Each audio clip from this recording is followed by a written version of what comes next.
Ayah Nabi calon disembelih? Pertanyaan.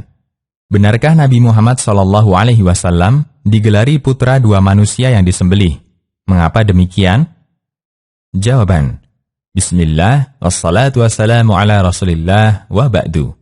Sebelumnya, kita akan melihat nadarnya Abdul Muthalib untuk menyembelih anaknya. Terdapat riwayat yang sahih dari Ibnu Abbas radhiyallahu anhu mengenai nadarnya Abdul Muthalib, yaitu kakek Nabi SAW. Dulu Abdul Muthalib pernah bernadar, jika dia memiliki 10 anak lelaki, maka akan menyembelih salah satunya. Ketika Abdul Muthalib memiliki 10 anak lelaki, dia mengundi siapa anaknya yang akan disembelih. Ternyata yang keluar nama Abdullah. Sementara Abdullah adalah anaknya yang paling dia cintai. Kemudian Abdul Muthalib mengatakan, "Ya Allah, Abdullah atau 100 ekor unta." Kemudian dia mengundi antara Abdullah dan 100 unta. Lalu keluar 100 ekor unta. Tarikh At-Tabari. Mengenai latar belakang nadarnya, disebutkan dalam riwayat mursal dari Az-Zuhri dan Abu Mijlas bahwa nadar Abdul Muthalib ini terkait rebutan Zamzam, As-Sirah An-Nabawiyah As-Sahihah.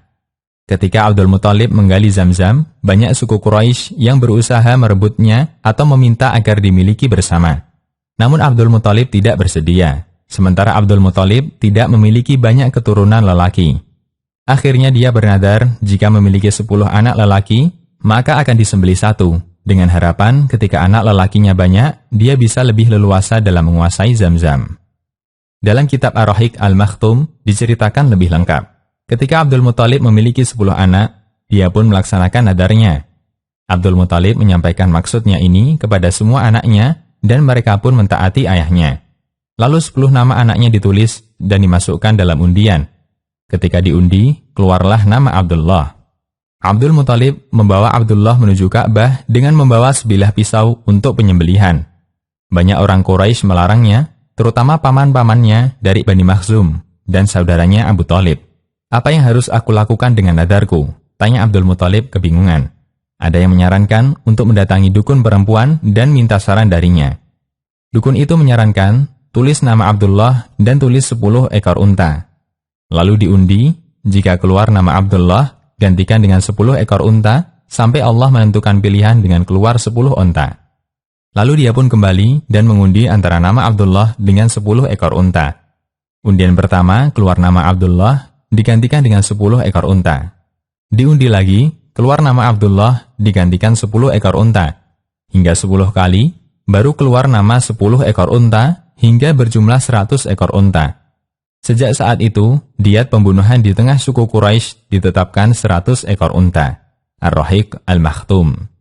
Kejadian ini menunjukkan bagaimana perlindungan yang Allah berikan untuk terlahirnya Nabi terakhir, Nabi Muhammad SAW. Ada peluang ayahnya meninggal sebelum menikah, namun Allah jaga kehidupan Abdullah dari keinginan Abdul Muthalib untuk menyembelihnya. Mengapa disebut putra dua manusia yang disembelih? Nabi Muhammad SAW adalah keturunan Nabi Ismail. Dalam hadis dari Wasilah bin Al-Asqa radhiyallahu anhu, Nabi SAW bersabda, "Sesungguhnya Allah memilih Bani Kinanah di kalangan keturunan Ismail. Lalu Allah memilih Quraisy di kalangan Bani Kinanah. Lalu Allah memilih Bani Hashim dari kalangan Quraisy, dan Allah memilihku dari kalangan Bani Hashim." Hadis riwayat Muslim, Tirmidzi, dan yang lainnya. Sehingga Nabi Muhammad SAW adalah keturunan dua manusia yang berencana akan disembelih, Ismail dan ayah beliau, Abdullah. Karena itulah beliau merupakan keturunan dua manusia yang akan disembelih, atau Ibnu Dhabihain. Disebutkan dalam riwayat, beliau bersabda, yang artinya, "Saya putra dua manusia yang akan disembelih." Sirah Ibnu Hisham. Demikian, Allahu a'lam.